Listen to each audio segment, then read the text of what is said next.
সোহাবুল ইমানের ৬ষ্ঠ নম্বর খণ্ডের ৫৩ নম্বর পৃষ্ঠা ৩৮৬৬ নম্বর হাদিসের মধ্যে উল্লেখ করা হচ্ছে, আন মুহাম্মদ ইবনুল মুনকাদির ওয়ালা রাআইতু জাবিরান ওয়া হুয়া ইয়াবকি ইনদা কবরি রাসূলিল্লাহি সাল্লাল্লাহু তাআলা আলাইহি ওয়া আলিহি ওয়াসাল্লাম। ইমাম মুনকাদির রাহমাতুল্লাহি আলাইহি উনি ডাক দিয়া বলেন, আমি নিজের চোখে তাকিয়ে দেখলাম হুজুরে আকরাম সাল্লাল্লাহু তাআলা আলাইহি ওয়া আলিহি ওয়াসাল্লাম উনার ইন্তেকালের পরে আমার নবীজির প্রিয় সাহাবী হযরত জাবের রাদিয়াল্লাহু তাআলা আনহু উনি আমার দয়াল নবীজির রওজা মোবারকের সামনে গিয়া ইয়াবিকি চোখের পানি ছেড়ে কাঁদতেছেন। চোখের পানি ছেড়ে শুধু কাঁদেন নাই, আরেকটা কথা বলতেছেন, ওয়া হুয়া ইয়াকুলু হা হুনা তুসকাবুল আবারাত। হে বিশ্ববাসী জেনে নাও, আমার রাসূল আকরামের রওজা হচ্ছে আশিকদের জন্য চোখের পানি ছাড়ার জায়গা, মনের কষ্ট প্রকাশ করার জায়গা।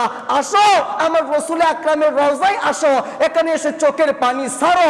এটা হচ্ছে আমরা সাহাবীদের সুন্নাত। জবান খুলে বলুন আল্লাহু আকবার।